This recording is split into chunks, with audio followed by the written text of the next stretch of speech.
I watched Under Paris today, so that means that you now have to hear about it. To be perfectly honest, this review is one that I had to force myself to write. I watched the film in question, Netflix's 2024 French shark attack film Under Paris, and rather than allow that hour and a half that I spent watching the film go completely to waste, I thought I might as well get a video for the channel out of it. But unlike previous reviews, like the one for Shark Lake, where I couldn't wait to make jokes at its expense, or The Pool, where I couldn't wait to tell you about how good it was, I have virtually no enthusiasm for making this one. I'll tell you right off the bat that Under Paris falls into a category of nature runs amok film that I absolutely loathe, and that is the type that takes itself far too seriously and is convinced of its own profundity. It does what so many modern films do, and that is to act like it's speaking truth to power and pushing the envelope into bold and daring new territory, when in actual fact it is simply parroting all of the establishment approved narratives and talking points that you've already heard a million times before.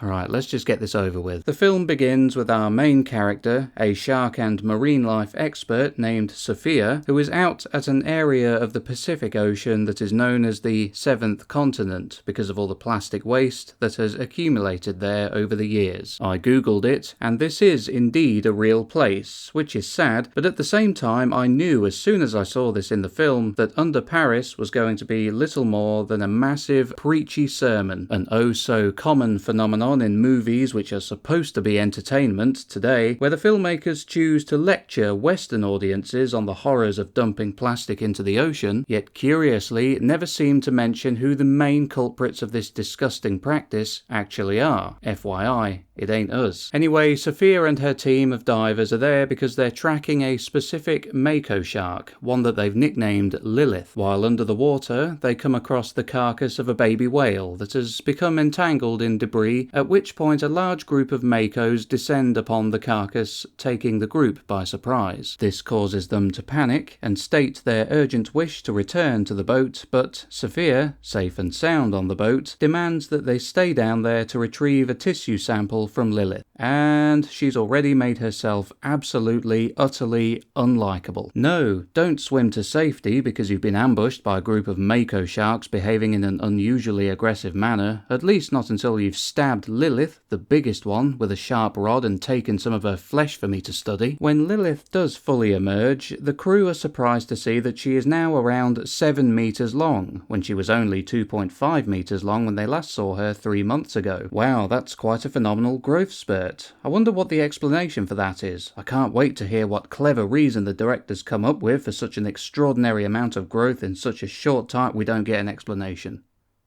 No, it's never explained. Anyway, the stuff hits the fan, Lilith attacks and kills each of Sophia's friends, so she decides to jump in the water with no breathing gear and a gun to shoot the shark. And that's when we get to see the first of several instances where Lilith and Sophia are face to face, but instead of attacking her, the shark just kind of swims majestically past her as they lock eyes. They do this at least twice that I can remember, and I really don't know why. It seems like they're trying to do this weird thing where Sophia and Lilith had this special bond or something. Again, it's never explained. Fast forward 3 years and Sophia works at an aquarium where this strange underground fish freedom fighter decides to invite her into this group called SOS, or Save Our Seas, which weirdly has a massive underground lair hooked up to the electrical grid. Yeah, that is definitely a grassroots organisation, totally not funded by ultra-wealthy benefactors. Oh, I forgot to mention that the fish freedom fighter has blue hair.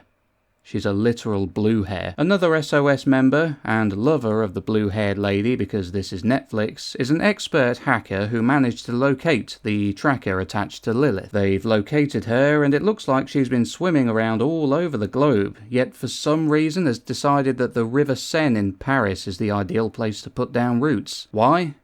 I don't know, that's never explained either. But coincidentally, it just so happens to be where Sophia lives, and again it looks like they're going down the Sophia and Lilith have a special bond route, but again it's never explained. Eventually Blue Hair and Ben, that's the super hacker's name, decide to explore the river by diving into it, knowing that a massive mako shark has just moved in. Survival instincts Zero. After a few minutes, the police show up, and it seems like the French police are just as insufferable as the British police as they decide to arrest her for diving, even though I'm pretty sure that's not illegal. It's the same here though. If you do anything that's even slightly uncommon, you'll have the police come over to you with a somehow cheerful and at the same time accusatory, "What you doing? Want to go camping in the woods for the night? What you doing? Want to stand on a bridge and watch some cars drive by for a bit? What you doing? Want to sit in your own car for a few minutes and eat some snacks in the car park?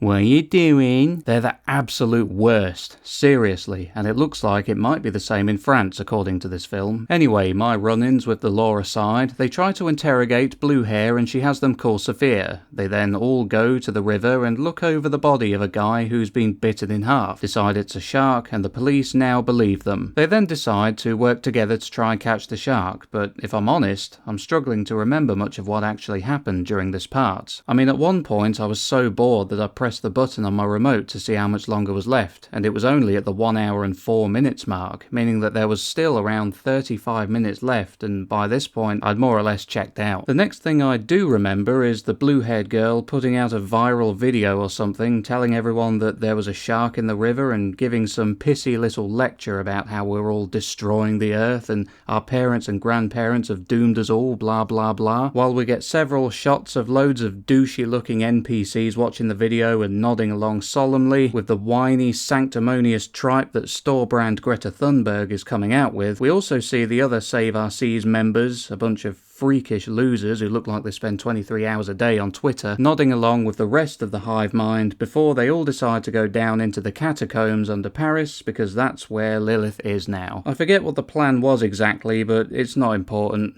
Nothing in this film is important in the slightest. It's then when they're all in the catacombs and gathered around a pool, I don't know how many people, like 50 or something, that Lilith makes another appearance, and so does her baby. Yes, she gave birth. This is when blue-haired fish freedom fighter decides she's going to jump into the water with a 7-meter mako shark. The writing in this film is abysmal. Absolutely abysmal. Why the hell would anybody do such a thing? Everyone is telling her, "Hey, get out of the water," and she's like, "It's fine, it won't hurt me." What? She then runs her hand along the baby mako shark's face and it acts all docile like a calf or a lamb or something, and she seems convinced that she can just swim around with it. I mean, the baby is still like 1.5 meters long. It could take your arm off without even trying. Then Lilith, the mother mako, gets angry because Blue Hair is too close to her baby. She flips out, and then the only worthwhile thing to happen in the entire film happens, and the annoying blue-haired Tumblerina gets eaten.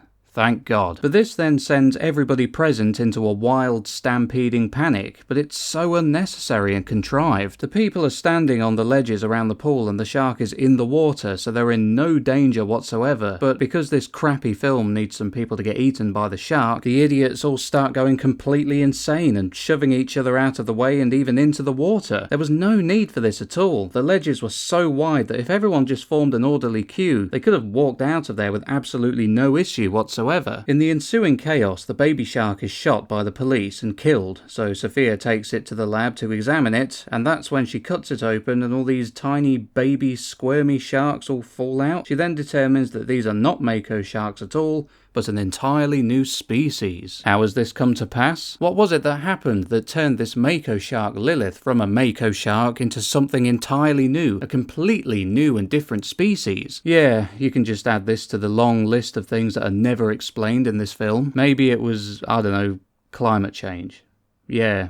The weather mutated the sharks. This new breed, quote-unquote, reproduces asexually, and does so rapidly. They then head to the river again, where the triathlon is taking place. Lots of swimmers get eaten by sharks. Oh, and there's a bunch of World War II bombs in the river, which was briefly shown at the start of the film. I forgot to mention that. Lilith swims past one, which is kicked up and then lands on the riverbed in such a way that it detonates, causing a chain reaction where others detonate too. Before you know it, Paris is underwater. Sophia and one of the cops have survived but are trapped on a roof surrounded by sharks. The cop asks Sophia, "Is it over?" She then looks around at the water and the sharks, and that's it. The end. My God, did this film suck. I was just bored watching it, but actually having to sit here and remember what happened in it has actually been quite an irritating experience. Under Paris gets, from me, a 1 out of 10. It is a soulless, pointless, churned out, assembly line, designed by committee piece of content that doesn't mean anything, doesn't say anything, and is a film that plays it absolutely safe in every way imaginable. It's a film filled with establishment-approved sound bites passing themselves off as natural dialogue, preachy, sanctimonious messaging that only repeats everything we've been hearing in every other piece of so-called entertainment to come out over the past 10 years or so,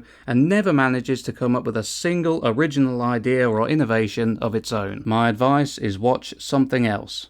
Anything else. Anyway, that is it for this video. Hope you enjoyed it and found it illuminating. Don't forget to like the video, leave a comment and subscribe to the channel if you have not yet done so. Thanks for checking out Jaws World. Take care. Bye bye.